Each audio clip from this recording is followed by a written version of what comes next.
Shalom and welcome to PowerPoints. You know, we've been talking about really the rudder in our life, our mouth. And we have to be willing to wait upon the Lord. And the scripture says in Proverbs 21:23, it says, "He who guards his mouth and his tongue keeps himself from trouble." And that's what we have to do. We have to be able to speak the truth in love, but we also have to be able to guard our mouth that we don't create more trouble after trouble starts.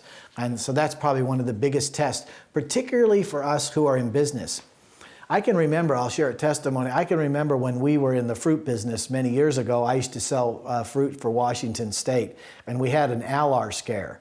And man, I'm telling you what, 60 Minutes and all these people were coming into Wenatchee where we lived in Yakima, and they said, Washington fruit is poisonous, it's this, it's that. And I mean, it was unbelievable what was happening, because it was like ALAR was in these apples, and I can tell you for sure that from that word, which turned out not to be true, but anyway, that the apple sales in Washington State just went down the tubes. I mean, people were losing farms and orchards, and brokerages were going down, and all this stuff.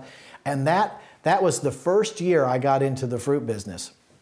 So I had to cut my teeth moving into this new industry where everybody wanted apples from Michigan and Washington and DC, but nobody wanted Washington State apples because we had the poisonous ALAR apples. And it was interesting because we had prophets that were speaking into our business, and we were a business that was 30% of our income at that time was 30% was going to Israel, actually funding right into feeding the poor in Jerusalem. And this was cutting edge. This was back in the early 90s, and we were bringing airplanes out of Israel, Jewish people with Aliyah. So it was like, Lord, we've already made commitment to support these ministries. How are we going to do it? And that's when the Lord said, I don't want you to engage in the ALAR negativity that I will bring. People are going to buy fruit. Keep speaking well about it and blessing it and believing God. And it's interesting that year was the biggest year that we had in the fruit business.